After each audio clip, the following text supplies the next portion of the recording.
You're on the phone with the recruiter. What kind of questions did you ask? Who do I work for? And he's like, you don't work for anybody. And I was like, wait, what? He's like, no, you're an independent contractor. So when you heard that term, were you aware of the pros and the cons at that point? No, I was still naive. I don't think I understood like the taxes or whatever. I just gave my dad the W-9, 1099. Trying to blame her dad if she gets audited. All right, Wesley Snipes. I'm Blade. Blade don't pay no goddamn taxes. Have you heard of the Healthy Conversations podcast? If you're looking for a podcast that moves the health conversation forward, then I highly recommend Healthy Conversations, the acclaimed podcast from CVS Health. Hosted by Dr. Daniel Kraft, the Harvard and Stanford trained physician scientist, Healthy Conversations provides both inspiration and cutting-edge information about the forefront of medical practice. You can find it wherever you're listening to Docs Outside the Box, and don't forget to subscribe. And to make it easier, the link is in the show notes. All right, y'all, welcome back to our continuation of answering a question from two ER docs who basically are looking to quit the traditional way of working.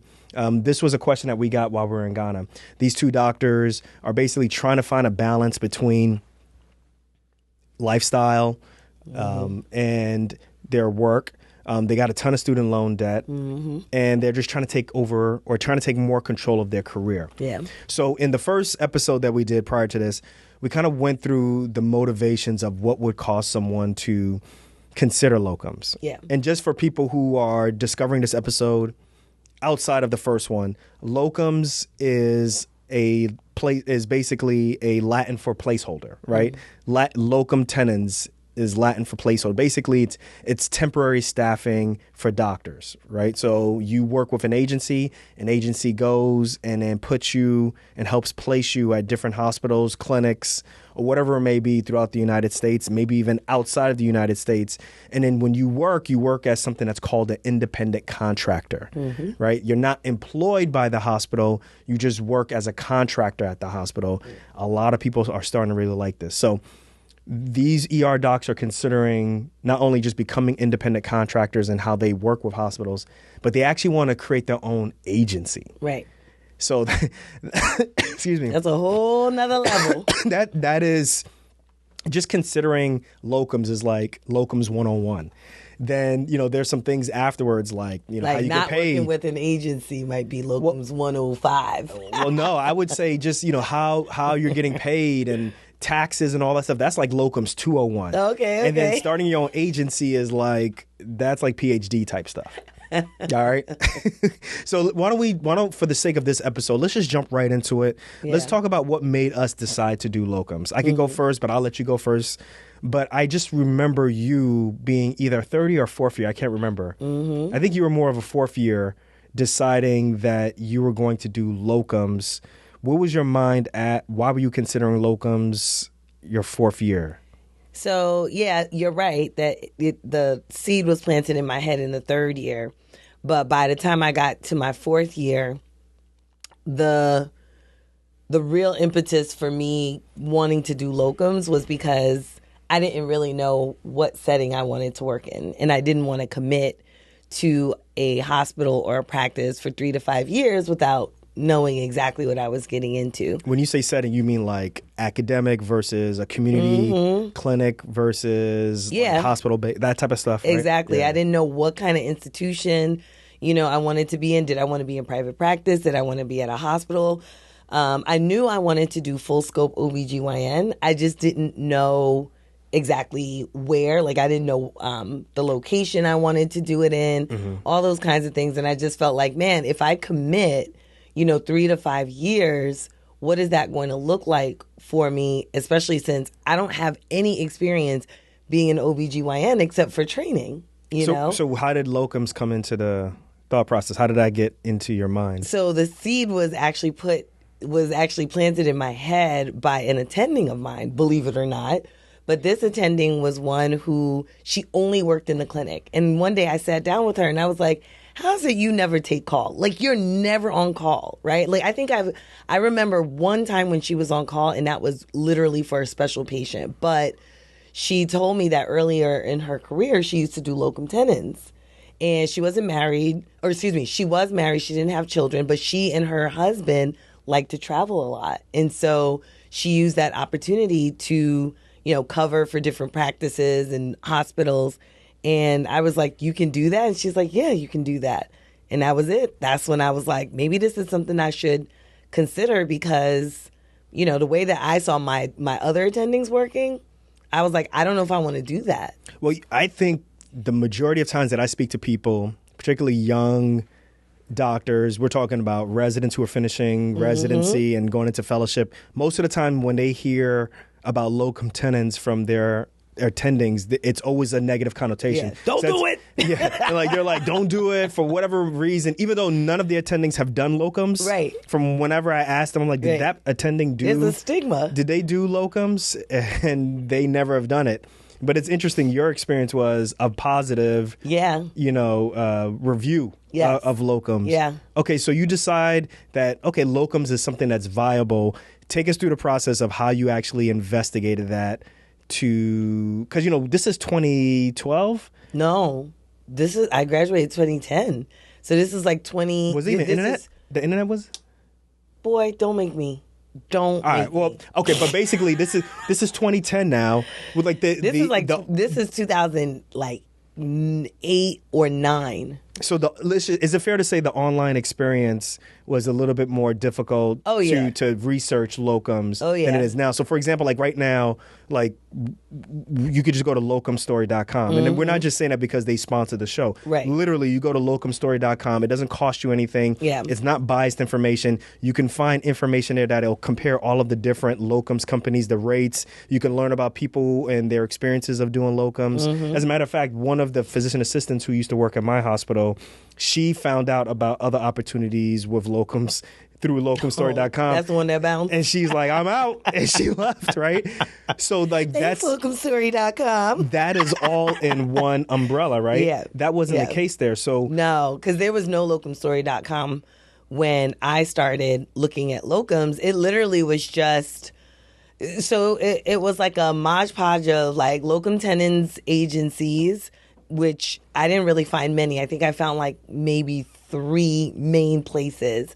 And then the others were like talking about like laborists and hospitalists. You would see like different listings for jobs that were mostly out at that time on the West Coast. So it literally was just you had to go online and just kind of put in your information separately, and eventually hopefully somebody will call you. Okay, so you find a couple of companies, and then what happens next? You submitted your phone number, someone calls you back? Yeah, so basically if you put in your information, for me it was my recruiter. So the first recruiter that I had, he called me, and like I didn't know anything about locums at this point in time. I'm just like, okay, like, so what does this mean if I start working with this agency? And so he just ran down, I asked him a bunch of questions, and he just ran down for me like all of these answers to the questions so that I could feel more comfortable, with, okay, how am I going to proceed? Okay, I want to know about the questions, but before we do that, let's take a break. We'll be right back, guys. Hold up. Before we continue, to all my day ones, and each and every one of you who you are, thank you for rolling with the show from jump. And to the new listeners, welcome. What's good? Where y'all been? I want y'all to stay a while. All right. So look, I'm trying to build a community here, and I need your help. So with whatever app you're listening to this show right now, I want you to click the subscribe button. Then I want you to go over to Apple Podcasts, and I want you to rate and review the show. And you may be asking, how does this help? The way how it helps is by helping the show to grow and rise up in the rankings so that it's easier for new people to discover the show. Now, what's in it for you is at least once a week, I'm going to be going through these reviews. I'm going to pick a lucky reviewer, and I'm going to give that person an opportunity to have a 15-minute session with me where we could talk about anything from personal finance, getting your money right, to just shooting the you-know-what about the show. So listen, remember, all I need you to do is subscribe and then rate and review this show on Apple Podcasts. Let's get on with the episode. Peace.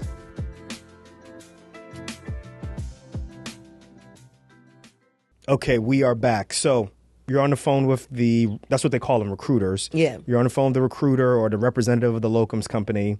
And what kind of questions did you ask? Because I would think that the first thing that I would want to know is, particularly at that point, is like, how does locums work? Am I employed by you guys? Am I employed by you, the locums company? Or am I employed by the hospital? What kind of questions did you ask? Yeah, I mean, I think that was my first question, right? My first question was, Dr. Renee don't want to work for nobody.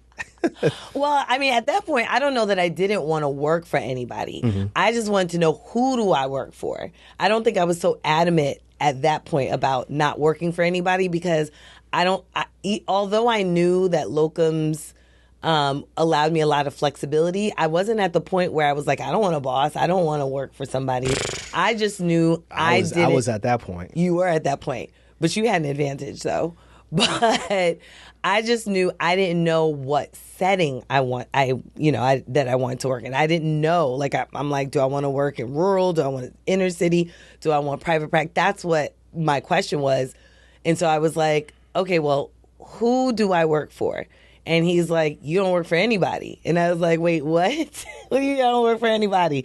He's like, no, you're an independent contractor. And the only reason I knew what that was before was because I worked as an independent contractor once before in a part-time job before I went to medical school. Okay, that's the only reason I knew what that was. So when you heard that term, were you aware of the pros and the cons at that point? No, I was still naive because I was like, I was still naive because I was aware that I was an independent contractor before medical school, but I don't think I understood like the taxes or whatever. I just gave my dad the W-2, not the W-2, the W-9, 1099 Look at her stuff at that point. Trying to blame her dad if she gets audited. No, I just gave him that stuff at the time before I All finished. right, Wesley Snipes. I'm Blade. Blade don't pay no goddamn taxes. Before I went to medical school, that's what I did. I just gave the stuff to my dad. He did my taxes, and that's it. I didn't really know anything, right? So I didn't know any of the tax implications. I had no clue. And I spent quite some time working as a locums not knowing the tax implications. But that's a different episode. I can assume you were quite shocked, too, also to know that you didn't have to just work for that company that you're talking to. Yes, because I thought, oh, okay, so I only have to, sign up with this company. And he was like, you can work with as many companies as you want. I mean, he was very forthcoming. He said, I could work with whatever companies I wanted. I could work with multiple companies at the same time.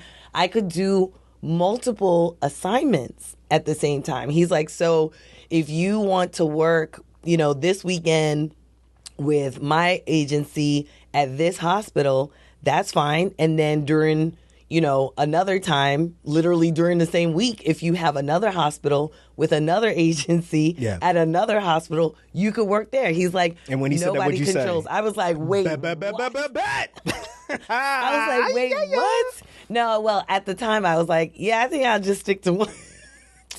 Now. So naive. I was. Hey, y'all, just so y'all know, we know plenty of people who have like a rotation of like 3 different companies that they work with, and literally 3 different assignments, 3 or 4 different assignments, and they split the years into the year into a quarter. And like one quarter of the year they're at one hospital, the other quarter they're at another hospital of another agency, and they just do this. They mix it up so that if one place falls through and they don't need locums anymore, they always have backup and they can make money. Like, this is an amazing experience. So you're hearing all of this on the phone call. In general, how long was that phone call that you had initially? Oh, I don't remember. I don't remember. I probably was on the phone with him maybe 20, 25 minutes. Okay. So I mean, he's asking like what kind of practice style you want. Like, do you want to be in the clinic or? Yeah. So he asked me all of that. Like, do I want to be in the clinic? Do I want to be a laborist? At the time, I didn't want to be a laborist because I was just graduating. I was getting ready to graduate, and I wanted to, get my board certification, all that kind of stuff. So I knew what kind of scope of practice I wanted. I just didn't know where I wanted to practice in the practice environment. Do you remember like what sealed the deal for you in that conversation? I know it was a quick like 25, 30 minutes, and this is over 10 years ago. Do you remember what was like, that's it, I'm ready to go and I'm going to do this? So I think it was a combination of things. The first, like I said, was I didn't want to work like the other attendings in my residency were working. For me, I was just like, I don't know if I want to do that. And then 2, it was just, 1, I was single, I wasn't married, I didn't have any children, so I felt like I should really explore and see like what's out there for myself. Didn't you have a boyfriend? Did what? Didn't you have a boyfriend at the time? No, remember you, according to you, we're not dating, remember? That's a different episode. Yep, called you out. Look at your face. Remember? Listen, there's a statutory on this. I married you. I put that fat ass rock on your finger. Whatever. All is forgiven, sis. Let's move on. Get over it. Whatever.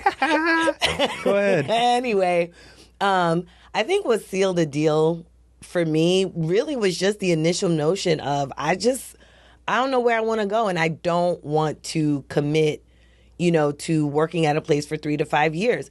And everybody else around me, all of my co-residents were like, oh, I'm going to work here, I'm going to work there, whatever. And I just kept thinking to myself, I didn't say anything, but I kept thinking to myself, how you know you want to work for that practice? So you finishing this conversation, you were like, at the end of the conversation, you knew this is what you wanted to do. Yes, I knew it was absolutely 100% what I wanted to do. Okay, yes. So when you finished the conversation, like, what happened? You're telling the person verbally, yes, this is what you want to do, or what happens? No, I mean, I never like go, okay, yeah, this is absolutely what I want to do. So after a while, I went back online and I started looking for the different job openings that they had, the different assignments that they had. But there was like a little bit of a monkey wrench because at that particular time, I was also thinking about doing a health policy fellowship. Oh, okay. So you were kind of hedging. Yeah. So I remember the conversation was very similar, but the advantage that I had was you had gone through locums first. Like you had finished, residency 2000?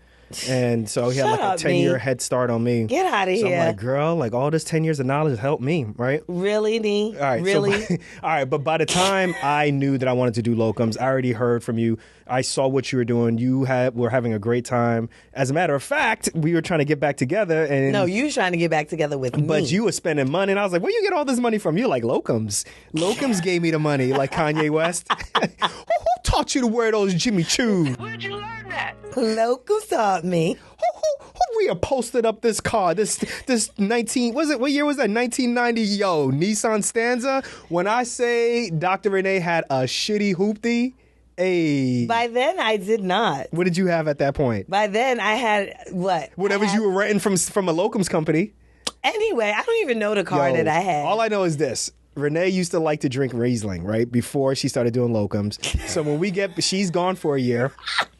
We decide to meet up at a restaurant in Miami, and I'm like, I'm going to take her out, wine and dine her. You know what I'm saying? Trying to get back with me. I ain't got no money and stuff. Trying to get back with me. Renee has gotten used to me ordering for her. I don't know how we got into this, but I just order for her, and I tell her what she going to eat. Get out of here. You going to eat them Brussels sprouts and all that stuff, all right? Eat it, anime, right? Let me not get in trouble. Let me not get canceled. Let me not get canceled. We are not done. You almost got canceled for your bikini nurses. I ended up going to University of Miami. It was everything I thought. Whenever there was a trauma, all the nurses came in bikinis.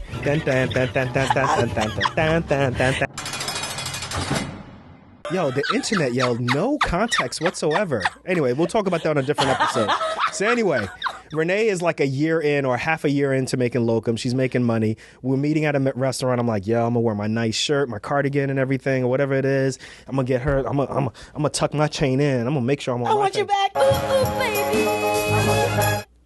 So I go to order for Renee. I'm like, hey, and it's always whatever the house like Riesling is or whatever the house type of Chardonnay is and all that stuff because I ain't got time for all that top shelf stuff. So I'm like, hey, the waiter comes and I say, hey, I'll have, what did I have, a Riesling? Probably. Or a Heineken or something. Whatever. Yeah, most likely. I had a Heineken. Let me get a Heineken and then Renee will get she'll get a Riesling. And she stops halfway through as I'm saying Riesling. She's like, what'd you say? I'll have a Malbec, thank you. And she wanted the most expensive malt and it was already understood that I was going to be paying for this. And I'm just sitting there like, damn, I'm not going to pay. You better spend that fellowship money. And I'm like, that little $50,000 you was getting. So anyway, Renee was doling it up. So I was like, yo, I want to do locums. But I'll talk about what the next step is. So for me, after I got off the phone with where you were at, the next step was the person sends me. And I got that referral fee. So the recruiter sent me an email that had like an ability for me to log into an application portal. Yeah. And basically it's a way now that you have to get credentialed. You have to get credentialed with the hospital if you end up going to a place. But first things first is you have to get credentialed with the locums company. Yeah. And what that means, credentials means, is they need to make sure that you're legit. So they need to actually have like actual copies of your med school diploma. They need to have actual copies of you finishing residency. They need letters of references to say that you're not crazy, right? So you need to get 3 letters of references or 2 letters of references to say you ain't crazy. Hello? What else? Yeah, Dr. Nee, he crazy. You need to show your case logs. Right. So that's another important reason why, as residents and attendings, you guys need to keep track of all the cases that you keep. If you're an attending, all you usually need to do is just go to your OR or go to maybe like human or what do they call them? Anyway, there's somebody who's keeping track of all the cases medical, and so forth. What is it? Information. Health information. Yeah. And then they'll print out a log and then you give that to them. Yeah. Sometimes if you have any medical malpractice cases, including if you are a resident, they need to have all of those different things. And what they're doing is they're putting together and they're credentialing you and they're keeping all of this list of things for you so that if they present to you a hospital or a clinic, when it's time to do the applications to get you on staff at that hospital, on staff at that clinic, all they have to do literally is make photocopies of what you've already given them and hand it over and hand it to the hospital. And it just makes things go quicker, right? Right. So it's very important. That's the next step with credentialing. That credentialing process can take weeks to months. Yeah, it can. And it really all depends on, one, how fast you can get that information to the locums company. And usually if it's like most locums companies, they are like hounding you, you know, like, come on, get it done. Hold on real quick before you butt though. We got to pay the bills. Okay. Let's take a quick break. We'll be right back. If you're looking for a podcast that moves the health conversation outside of the box, then I highly recommend Healthy Conversations, the acclaimed podcast from CVS Health. Hosted by Dr. Daniel Kraft, the Harvard and Stanford-trained physician scientist, Healthy Conversations provides cutting-edge information about the forefront of medical practice. On each episode, Dr. Kraft sits down for one-on-one interviews with doctors and tech innovators who are transforming healthcare to address some of the most pressing issues. If you're looking for entrepreneurial inspiration, then I recommend their episode on how the NHS evolved to support physician entrepreneurs. This is where Dr. Kraft interviews Dr. Tony Young of England's National Health Service on medical innovation. Or listen to their recent conversation on neurodiversity with legendary animal behaviorist and autism advocate Temple Grandin. So look, don't miss out. Listen to Healthy Conversations from CVS Health. It's available for free on Apple Podcasts, Spotify, or wherever you're listening to this podcast. Link is in the show notes. All right, we are back. I cut you off so that we can pay the bills because we are back. So what was you going to get to? Yeah, no, I was talking about the application, and they do a lot of it for you. But one of the things that we need to really, really let you guys know is that you cannot be presented to a hospital, right? So you're going to give all that information that Dr. Nee talked about, including your resume. You cannot be presented to a hospital until you actually say yes to the locums company to basically give them permission to present you to a hospital. And that's really, really, really important. Yeah, I think the best way to describe it, guys, is the way how the locums company makes money. And you guys may be thinking, well, how do they make the money? Mm-hmm. The way how they make money is by presenting doctors to a hospital. A hospital or a clinic will go to a locums company and say, hey, we need a doctor to come and work here for this period of time. The locums company is like, bet, you pay me X amount of dollars and I will find you that doctor. So it's really, there's a big push for the locums company to present as many doctors to a hospital so that the hospital will say yes, no, yes, no. So it's really important for you to understand that only you give permission for you to be presented to any hospital. Okay. So just because you agree to be credentialed by a hospital, agency. just because you agree to work with an agency and to be credentialed by the agency doesn't mean that you agree to be credentialed to a hospital. Because once you get credentialed by the locums company, then they will start sending you emails, or they'll start calling you and saying, hey, we have hospital A in Idaho, or we have hospital B in Florida, or we have hospital C in New York, and we think that'll be a great fit.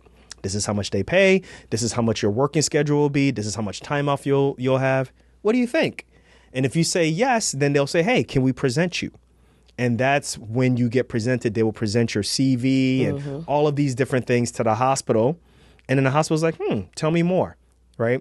And usually the next step after that is there's an interview that occurs, right? It's not like a formal interview like residency or anything like that, but it's an interview that sometimes can occur between the hospital, the clinic, and you as the doctor, right? So my first assignment, basically my interview. Oh, this is in Georgia. Yeah, this was in Georgia. My first assignment, my interview wasn't really more of an interview. It was more me, because I was doing locums actually for a private practice. Yes, okay. Doc. So it wasn't even for a hospital. I worked at the hospital, but it was on behalf of the private practice doc. And we just talked over the phone. I never actually met her. I've never met her in person. I only know who she is because I've seen her picture online, but we've actually never met in person. To this day. To this day. To this day. And that was so many years ago. But I've been in situations where I didn't get interviewed formally by the hospital staff.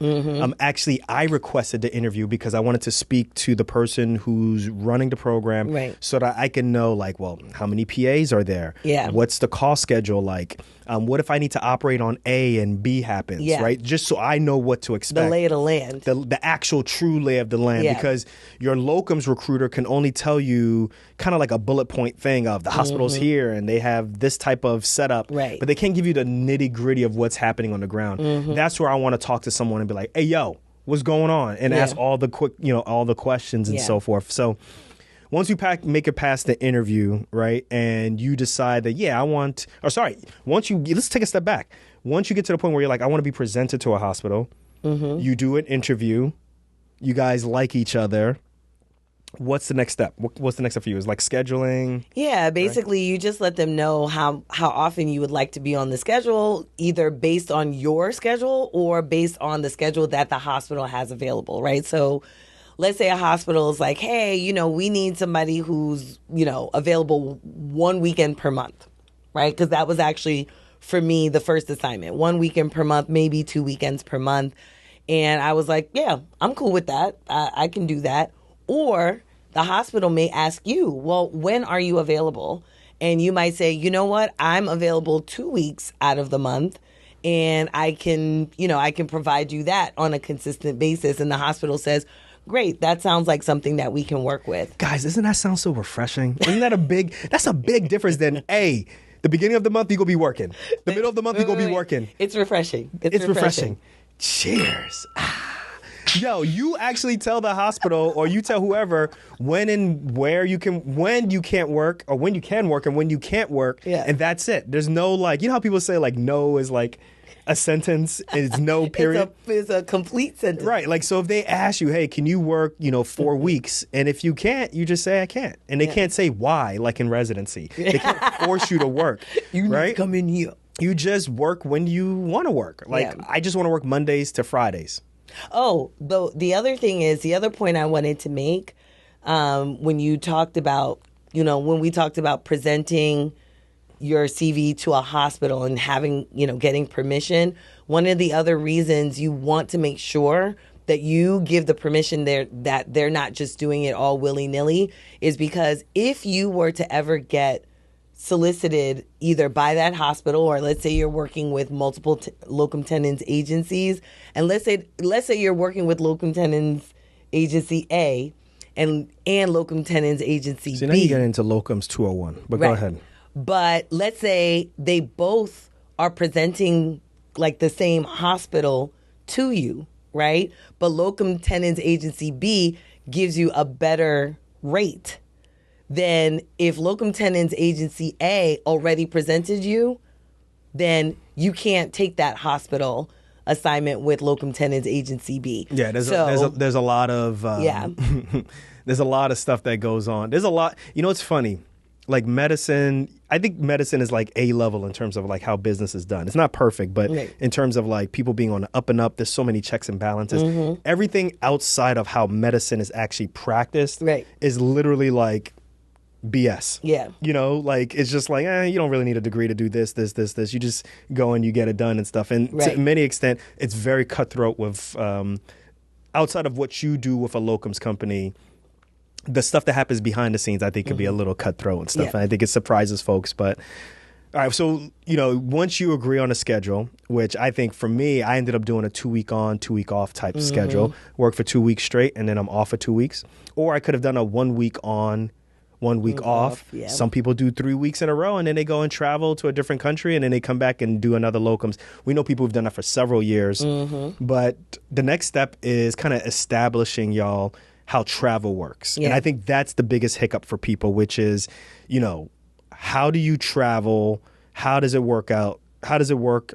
And what am I responsible for versus what am I gonna pay for that? Right. So let's talk about for you, because your travel situation was different when you were working in Georgia versus when you were working in Idaho. Yeah. So let's talk about that.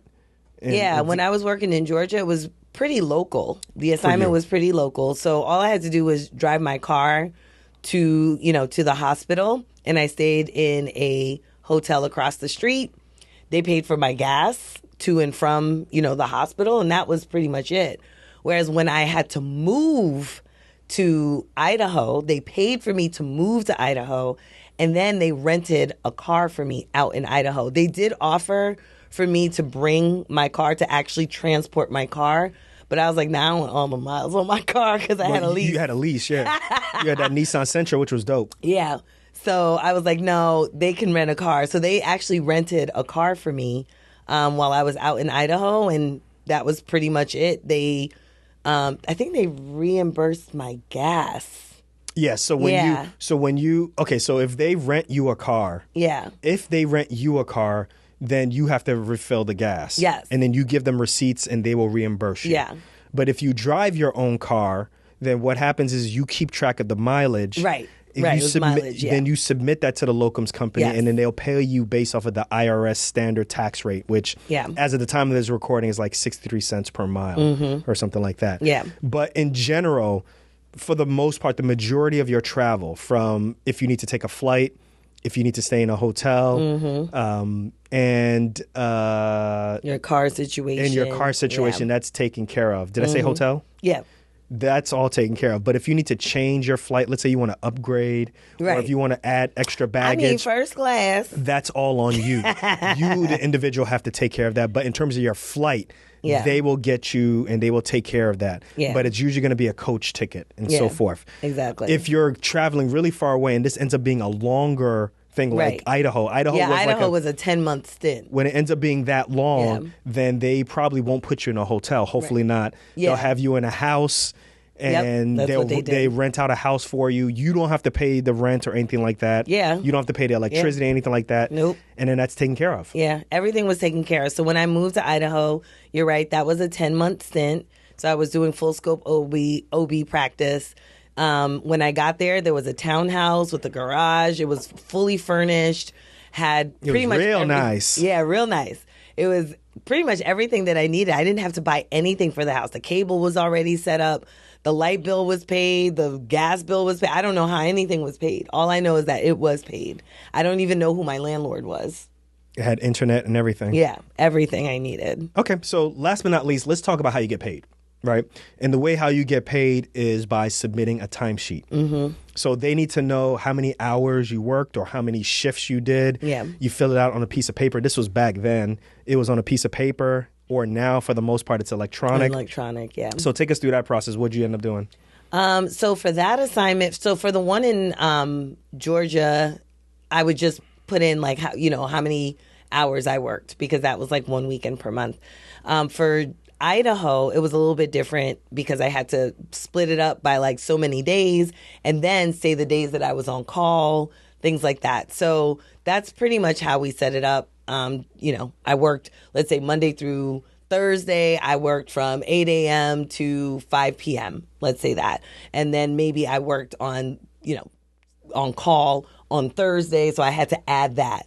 And then I maybe worked on call again on Sunday, and then I had to add that to the timesheet. So the way that I was on call, though, was that I would have a set rate for the call. So let's say I was on call on Sunday and I would get X amount of dollars for just being on call. But then when I got called into the hospital, I had an hourly rate that would kick in after a certain time. And I had to keep track of that time. Yeah. So you put on a piece of paper how many hours you worked, if you went overtime or anything like that. You submit it to the locums company. Right. And then you would get paid, 2 weeks or a month? Yeah, usually about 2 weeks, depending, or a month, depending on the assignment. So and just to be, I was very naive. Like, they don't come in a Brinks truck, and they don't come in it doesn't come in a suitcase cash. It came direct deposit, right?